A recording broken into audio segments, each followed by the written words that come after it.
This is a story about a unique life of a unique person. He started from a schoolboy with a fondness of train spotting, growing up to become an apprentice in the engine sheds. From there he works his way through the ranks of cleaner, signalman, train driver in the yard, and then onto the important role of railway controller.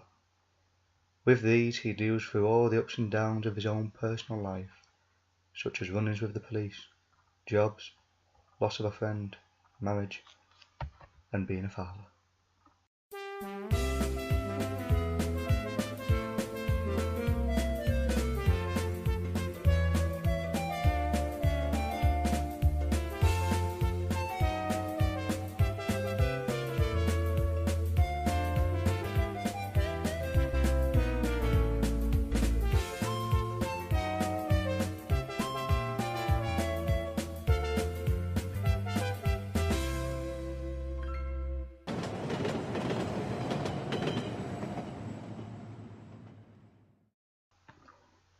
We start our story off in 1930 where some schoolboys, Ken, Norris, Raj and Connor, are train spotting on the platform. "Everyone got that one?" said Norris. The boys stood and watched as the express charged through the station and disappeared into the distance. A short while after, a small tank engine rose into the station with a goods train. 47488, also known as Ginty. You know, one day I'm going to work on the railway. I could be a driver, station master, fitter, even a railway controller." Norris, Raj and Ken scoffed and laughed as they walked away. Meanwhile, the crew of Ginty watched all and saw how sad the young boy was. Wanting to cheer him up, they offered Connor a cab ride back to the yard to show him around the engine shed. Connor hopped inside the cab and they left the station and headed down the line. On the way, the driver and fireman introduced themselves. The driver is Charlie Payton and the fireman is Hank Cryer. At the yard, Charlie and Hank showed the very excited boy around the sheds, see the trains, and met the many faces in the yard. But came the point when Connor had to go home. He thanked them all for everything they had done and the enjoyable evening. Upon leaving, the driver gave Connor a warning. Charlie warned young Connor, "As fun as railways and trains are, they can also be very dangerous, so please be careful."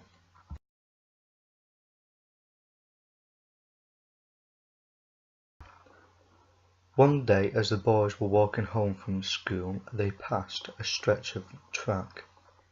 In the fence was a small gap where the boys could squeeze through, thinking it would be wise, yet very silly, to run across the tracks and onto the other side, in order to save a few minutes of their journey. So Ken, Raj and Norris went first, running across the lines onto the other side. Connor was about to run too, when he paused and remembered what Charlie had told him a few weeks earlier, reminding him how dangerous it can be with railways and trains. The boys on the other side of the line then started to tease and call Connor why he wouldn't cross the line. Connor didn't like that and didn't want to be teased, and so he ran out onto the tracks and then got a bit of a nasty surprise when he looked up.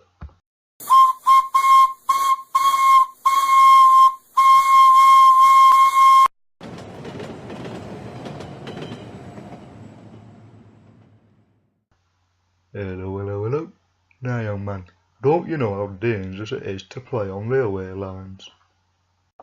I mean, stuttered Connor. "Yes, I'm sure he does, but it looks like it slipped his mind, Constable," said Charlie as he stepped down from the train. "Now, rather than you're wasting your valuable police time, why don't you leave this with us, and me and my fireman will sort the boy out?" "Yeah, well, my lunch break did just come up, so I'll leave it with you lads. Cheerio." And with that, the constable got into his car and left, leaving Charlie and Connor. Charlie looked down at Connor. I guess boys will be boys, but you must promise me to never do that again. You understand, laddie? I promise, finished Connor.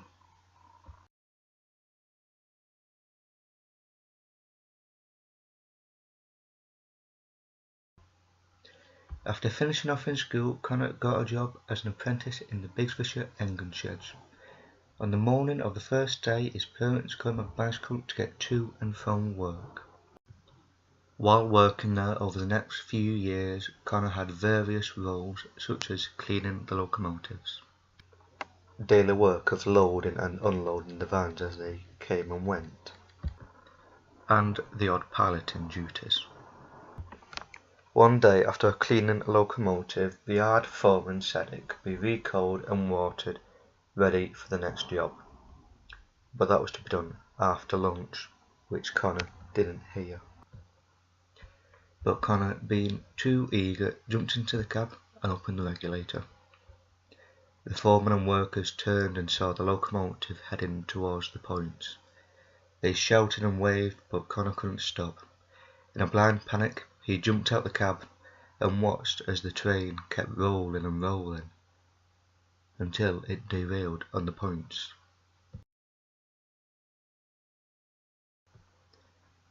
The next day, after the mess was cleaned up, Connor and the foreman went to see the railway controller.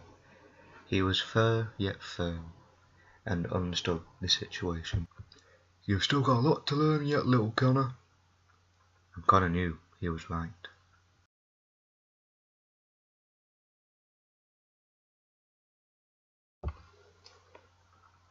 As the years passed, Connor enjoyed his work and made great friends.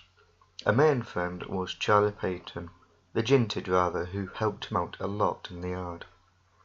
But it came a shame that Charlie was on a late shift in the yard when Connor and the other workers went to the pub to celebrate Connor's 21st birthday. At the pub, the pints were flowing all night long with great company. And with great company, Connor was talking to the landlord's young daughter, Penny. They connected well and became good friends until came last orders. And soon came trouble.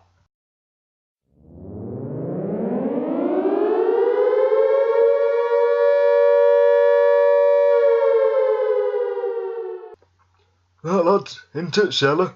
Penny, you too, said her father. In the cellar, Connor, Penny, her father, and the others all hid out as the bombs continued to drop throughout the night.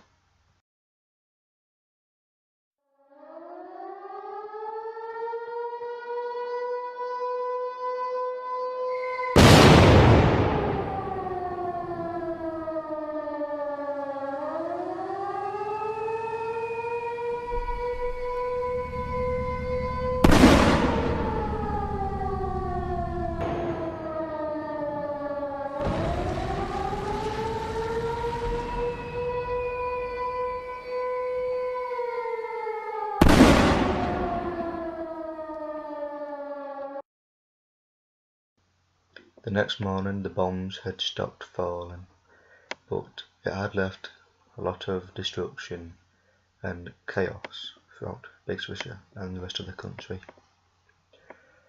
Connor and the workers crawled out from the cellar and all clambered into the bus waiting to take them back to the yard. Upon leaving, Connor thanked Penny for the wonderful night before the sirens started, enjoying what little moment they had together. Once back at the yard, the workers got out of the bus and looked around, seeing the chaos and destruction the bombs had caused throughout the night. Then they all paused as they saw paramedics carrying a stretcher out from the ship. What the hell happened? Cried a worker. A driver took shelter in the sheds last night during the raid and sadly he didn't survive. He's been identified as a Mr. Charlie Payton, said a constable. The workers stood in shock.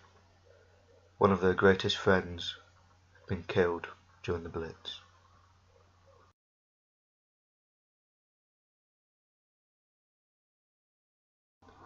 At the loss of a mentor, great friend, and his bike, Connor decides he would buy a car to be used for Charlie's funeral.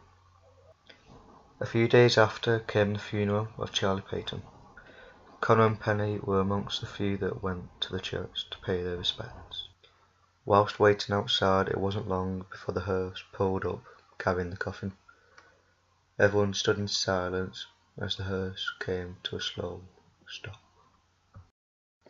A short while later, the coffin was taken inside for the service, and soon after that, it was brought back outside to be laid to rest.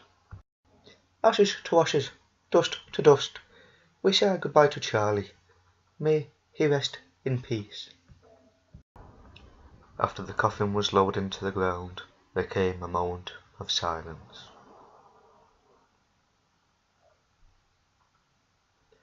It wasn't long until one of the trains rolled up by the church and gave a mournful, long whistle in respect of losing one of the great drivers of Bixfordshire.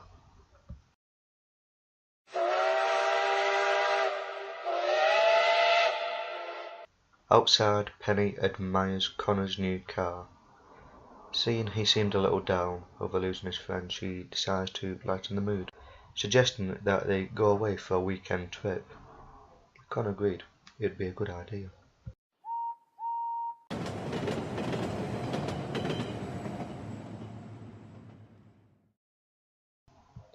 That weekend, Connor arrived at the pub to pick up Penny.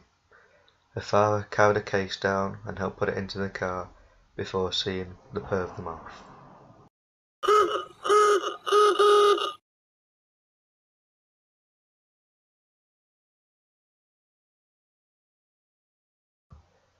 The weekend away was just what Connor needed, getting out of the city, bombings and work. After returning to the yard, he discovered it was under construction of the new sheds and offices. With the war continuing, it didn't stop work at the sheds. They were completed on time and on budget. With them built, a small memorial plaque was fitted to the wall, just a small tribute to the loss of a great driver. But with the war still continuing, it still brings heartbreak. Extra help was needed at the station while evacuating children, and Connor offered to help out, seen here directing a mother and her child to the correct coach. With all the children on board, the train was ready to depart. The parents stood on the platform, waving and saying goodbye to the loved children. And soon it left the station and puffing away into the distance. But it wasn't long as the evacuation train left that another one arrived at the station. This one, though, was the wounded train, a travelling hospital bringing the wounded soldiers back to the station. Some of them were lucky enough just to be on leave, but there were others who were not so lucky. The nurses helped the wounded to the waiting ambulances, while nearby undertakers carried the stretchers of those who were not so fortunate to survive to the waiting hearses. The nearby vicar saying a prayer over those who we have lost. One day a group of workers were talking by the engine sheds. "Ah, I hate that bumpy bit of track down by the trees," said a worker. "The part on the bend? I know what you mean. I nearly lost my shovel." "Bag of your shovel, I nearly lost one of my drivers," added another fireman. Connor was curious to know about the bumpy track down the line, and his chance came soon enough when the yard foreman told him about a train that had stopped just on the track. Connor and the workers climbed into a brake van and soon set off to the rescue. It wasn't long before they found the train stranded on the tracks. They got out of the brake van and walked over to the other crew, and soon got a surprise. They all walked over and looked down with shock on their faces to see an unexploded bomb sticking out from the ballast beside the track. Bomb disposers were already on scene to inspect the bomb. They explained that if the train was to be moved now, it would only cause trouble and make the bomb explode. With no other choice, the workers all clambered back into the brake van and set off back to the yard. Meanwhile, the bomb disposal set up detonators to explode the bomb carefully. Thankfully, no lives were claimed, but it did cause one engine to be destroyed in the explosion.